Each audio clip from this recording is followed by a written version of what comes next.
Yesterday, we talked a little bit, just a little bit, on David Bowie.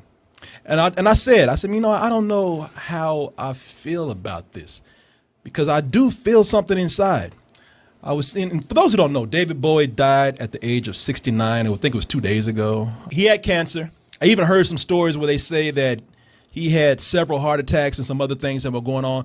Yeah, he had a heart attack. Yeah. At least a heart attack before. No, they said he had heart attacks. Oh, okay. They said that he knew that something was going on. And had they said what kind of cancer it was? I don't know. Liver cancer. Was it liver cancer? Mm-hmm. Oh shit! I should stop drinking. But because I thought it was like he smoked a lot too. Right. So I'm sure it didn't help. But hey, you know, it does contribute to heart condition. Does it? Yeah. Man, look, to be a smoker and a drinker and be a rock and roll star too, 69 is a good age. Yeah, that's a good age, No, man. that's- Then he that's looks at Lemmy. Yeah, but there's so many people who've lived longer. I mean, Iggy Pop's still going. Ozzy Osbourne. Yeah. That's true. That's the one that gets me. Ozzy Osbourne. And the thing is, there's so many other rockers you can compare him to, but David Bowie has a huge catalog. Oh, yeah. And it's been around a long time, and it's contributed and influenced so much. I hate to be grim with everyone and bring the show down a little bit, but his death, and I don't mean to be disrespectful, but his death is probably made for the best album that you will hear of 2016, and 2016 just started. Have you heard about the whole thing with this album, Black Star? I know, like he made it like knowing that he was dying. Yeah. Once people start reporting that he died, people start talking about his album that he just released. And you said it was like a couple of days. Yeah, it was on his birthday, like 3 days ago, the 9th. Yeah. Okay. And a lot of people listened to it, and a lot of people didn't know anything about David Bowie's health. So they were saying, listen to this album, it's almost like he knew he was going to die. And a lot of the words you hear in here, have you heard the album at all? I have not. I listened to it, he loves it. I listened to it again, it's growing on me.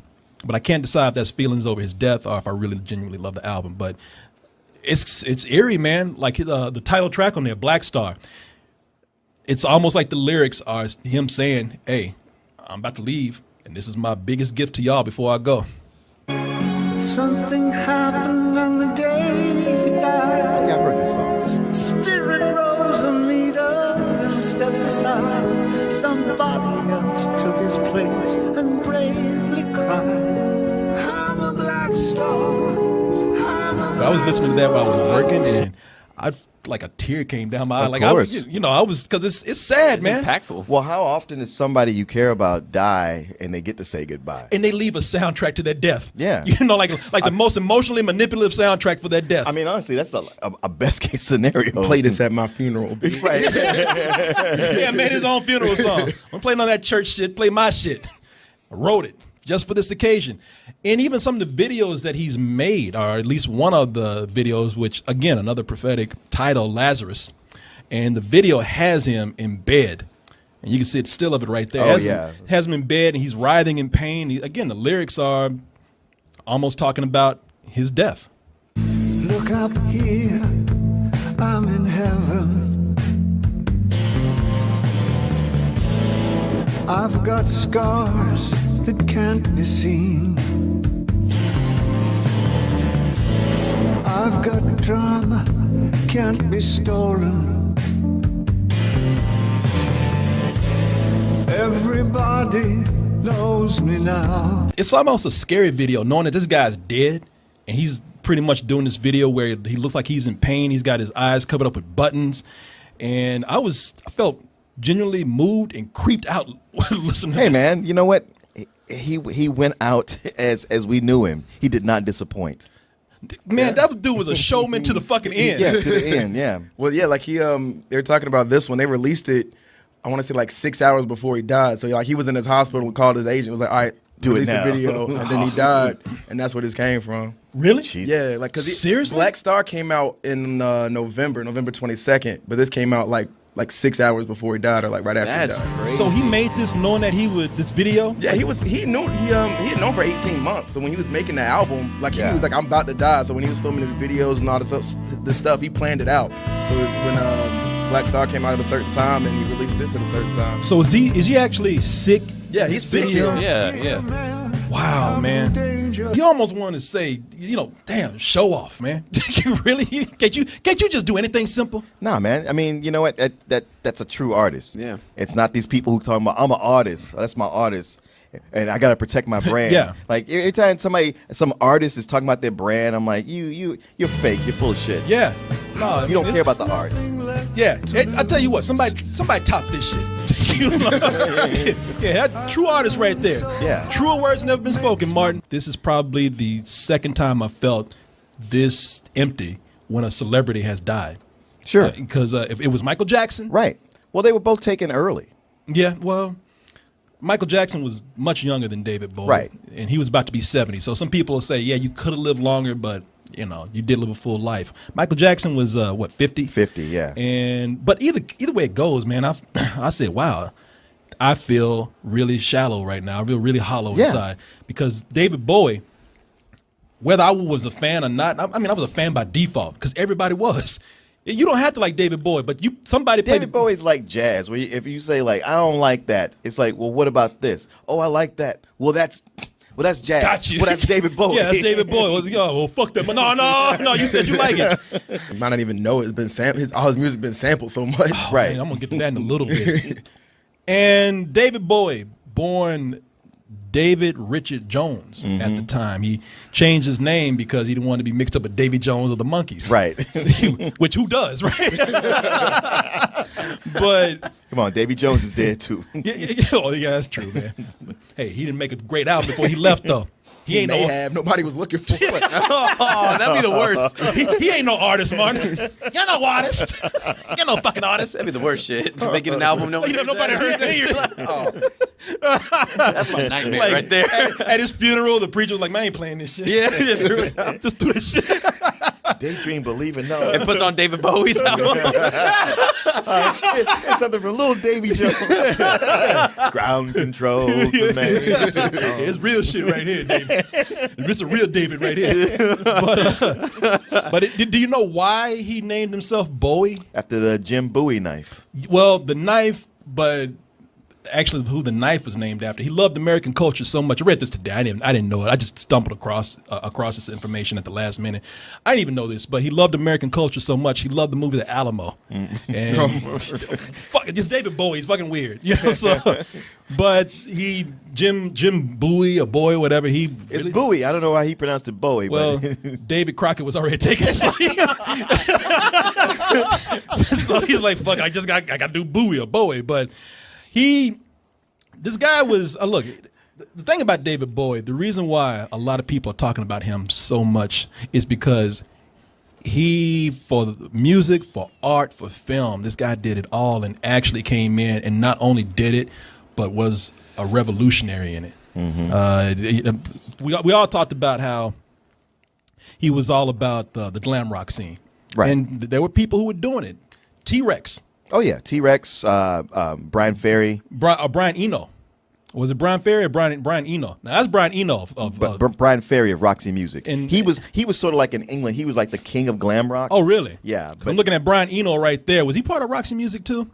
I'm not sure. I mean, Brian Eno, he produced so many things. That's why I mostly know him from producing. And people know him as a big glam rock guy, too. Proudly went out in makeup and high heels and all that kind of stuff.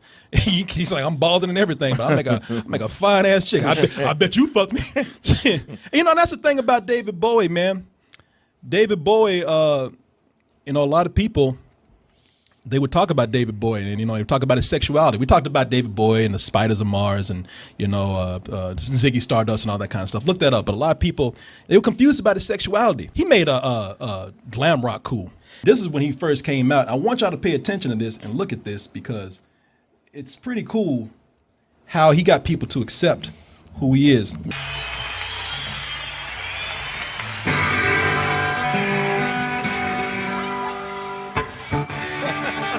Look at that shit. Dudes were confused at the time. It's like, Jesus, there's something off about this. I mean, I want to fuck it, but I don't know.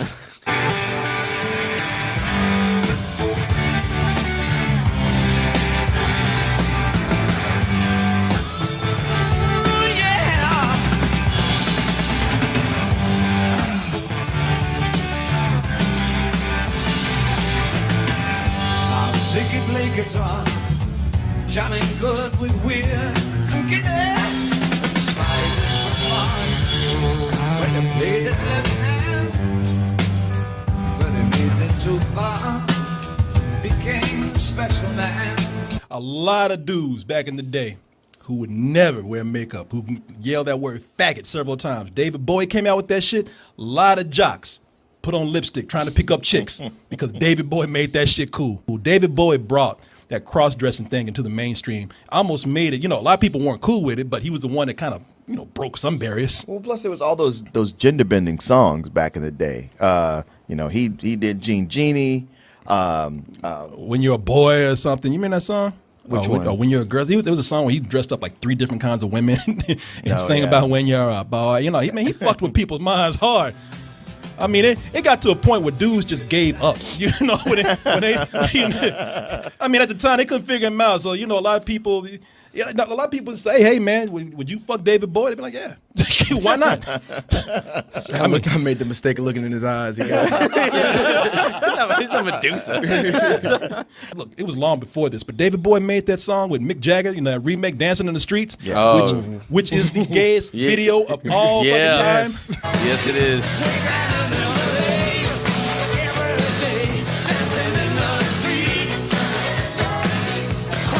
Look at this shit.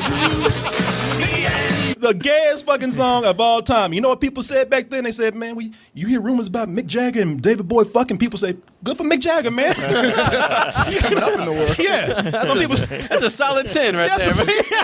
That's a dime if I ever saw one, man. Some people would say, hey, that's Mick Jagger's best conquest, man. Freddie Mercury. Oh, yeah. Everybody knows that. And David Bowie, Under Pressure. Everybody knows this song. No, I fucking hate you. Come on, man. Don't do this. Hey. Not on this day. Oh, wait a minute. David Bowie's coming back to beat my ass right now. Vanilla Ice, get out of here, man. You know what? Fuck Vanilla Ice. I remember that shit was so close. Luther Vandross, goddammit. Oh, okay. Young Americans. Luther Vandross is singing the background. All right, gotcha, Martin. I'm glad we waited 10 hours for that. But I had to come up with it. I was waiting for it to happen. Hey, you would have died. I thought it was going to be at the end of the show. We were going to Luther Vandross. But no, man, I remember this song would come on, Ice Ice Baby. And I was a fan of Under Pressure before that song came out, and that song will always get you, man. Oh yeah. I hate it because you couldn't tell. Yeah. You couldn't tell. That shit would come on. Office. Yeah, you'd be like, come on. Yeah. You hear that shit, and then they start rapping and shit. It's like, oh fuck this, man. I don't want to hear that shit. You don't have that clip of Vanilla Ice explain the difference singing between the the two ding. songs. That's dun dun dun dun dun dun. Mine is dun dun dun dun dun dun. That's the way theirs goes. Ours goes ding ding ding diggy ding ding ding ding ding ding diggy ding ding. That little bitty change. It's not the same. You just see some hands come by. Get the fuck out of here. Should not put him over that balcony. Motherfucker stealing for David Bowie. I love David Bowie. I fucked him one time. But, I didn't know. but no, here's the original, Under Pressure.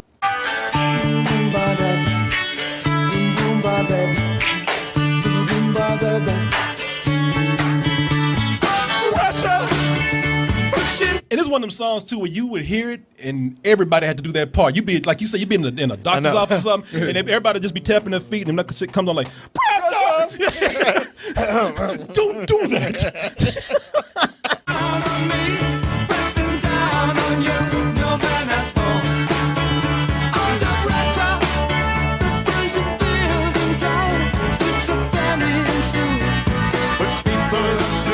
You know, the thing, though, with David Bowie, when I say he collaborated with people, he collaborated with everyone. Everyone wanted to sing with David Bowie.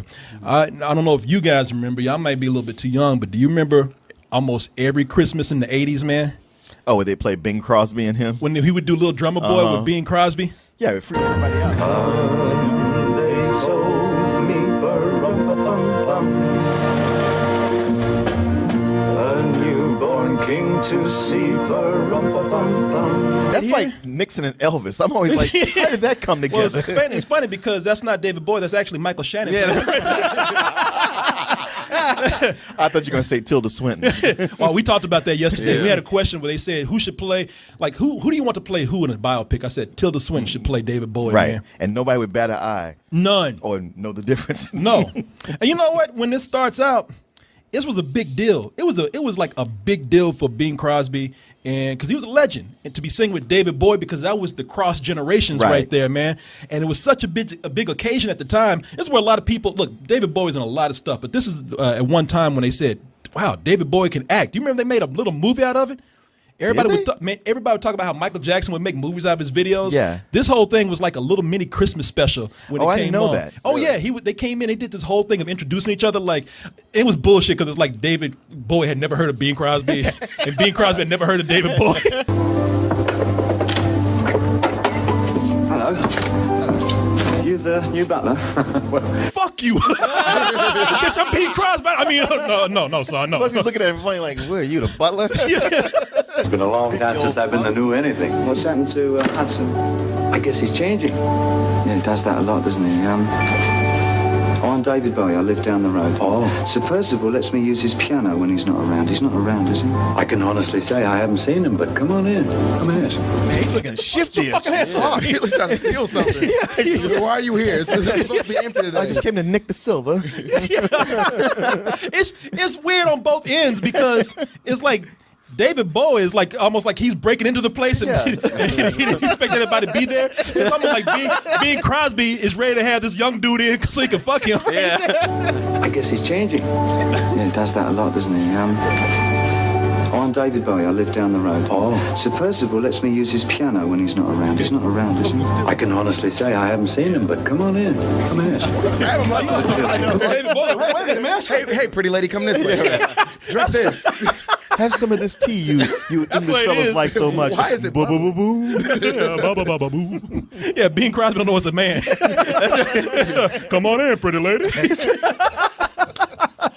You know, he's a little odd looking sometimes. So he wasn't exactly everyone's choice for leading man. Right. But people loved him on camera, man. They said his androgynous features, they said he's one of the most beautiful things you've seen on the screen.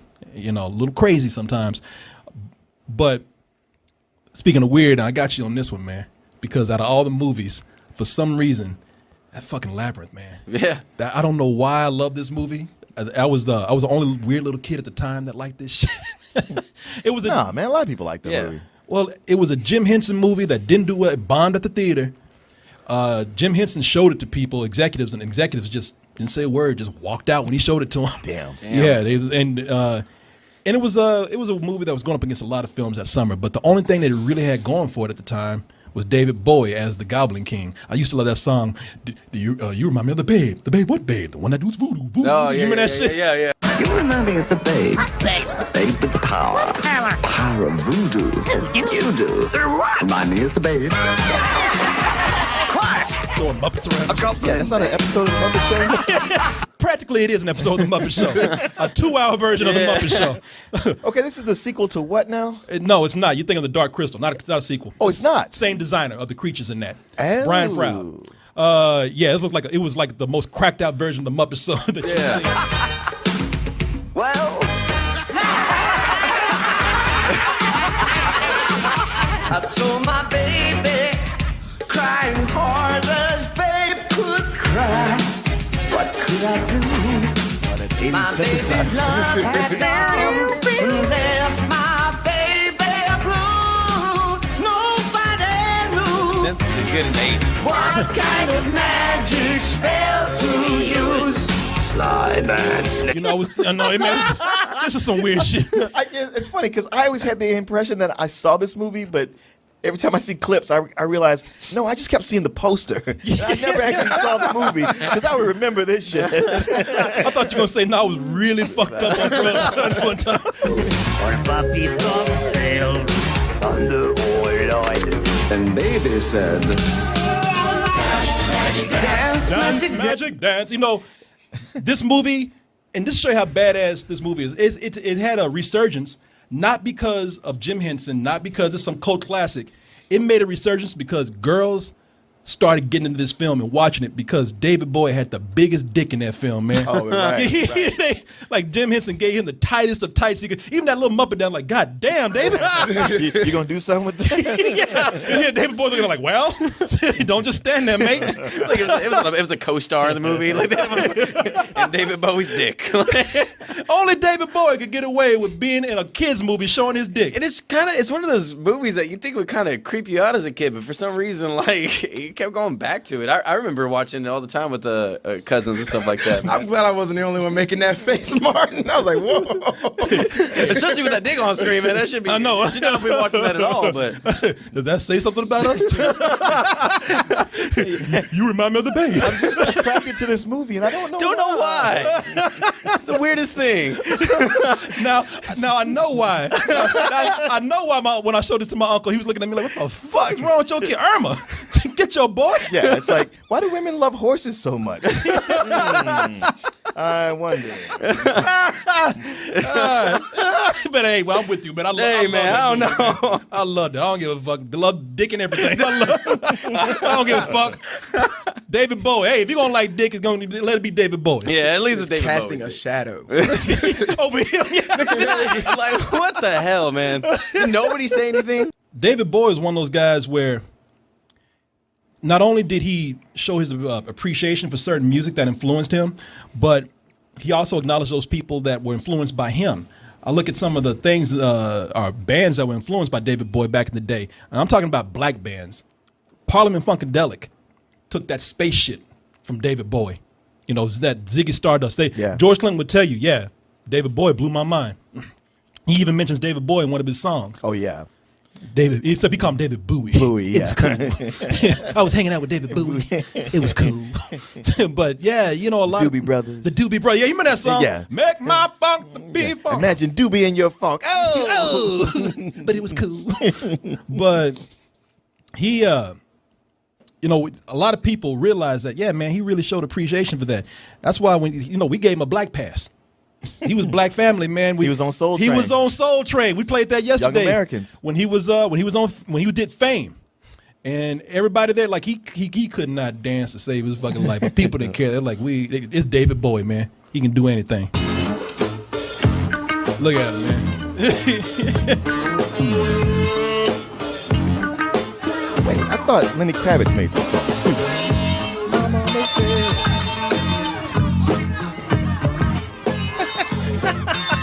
It's almost like he's at the zoo or some shit. It ain't like he's dancing like, wow, I've never seen so many black people in my life.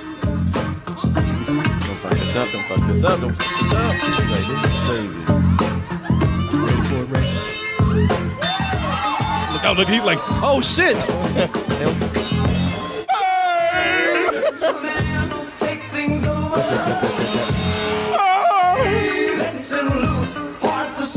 Soul Train back in the day, that's when bands knew they crossed over. If the black people accepted you on there and gave you your black card, yeah, and you on Soul Train, you were good. I didn't know this even existed until today. He's on MTV talking to Mark Goodwin. Any relation right there? Hell no. Okay. It's Goodman. Is it Goodman? Yeah. I'm so used to saying good one right here. Yeah. But he's talking to Mark Goodman, and he just asked him straight up, and this is the time when MTV wasn't playing black music. I'd like to ask you something. All right. It occurred to me, having watched MTV over the last few months, that it's a solid enterprise and it's got a lot going for it. I'm just floored by the fact that there's so few black artists featured on it. Why is that? I think that we're trying to move in that direction. We want to play artists that seem to be doing music that fits into what we want to play for MTV. The company is thinking in terms of you don't know what to say. Narrow casting. That's evident. It's evident in the fact that... like, come on, man, you white like me. You don't like black music. No, man, you're Jewish. Are on about 2:30 in the morning or to around 6. Very few are featured predominantly during the day. No, that's a... I'll say that over the last couple... He's like, I'm not arguing with you, I know. He's like, I'm David Bowie, motherfucker. You don't want to do this. You came to me. He's like, think carefully what you about to say next. about to get up and slap the shit out of you.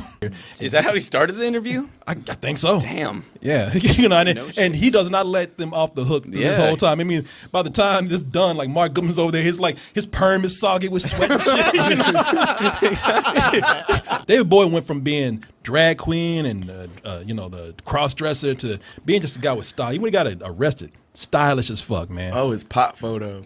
Yeah, 51 grams. Yeah, exactly, man. He was arrested. I forgot what year this was, but he was arrested with Iggy Pop. 76. Was it 76? Yeah. Oh, well, there you go, right there. Thank you, detective. I don't want to correct you. No, you know us in numbers, man. But yeah, arrested in '76 for I guess possession of marijuana with Iggy Pop. So That Iggy Pop was a BI. you think he sold him out? They probably couldn't tell who was who at the time either. Right. But anyway, people, that's our David Bowie tribute right there, man. David Bowie, he will be missed. It'll be a long time before you see something like this again. So Next up, Prince. Oh, Come on, man. Shut your mouth. Don't say that. man, we talked about that yesterday. I said when Prince died, I'm gonna be in all purple, crying my eyes out. Yeah. So get ready, man. You're not gonna be sitting up there looking like pimps. looking like sad pimps. I just bought a purple coat, too. Oh, I believe it. Walking around looking like scissor. All right.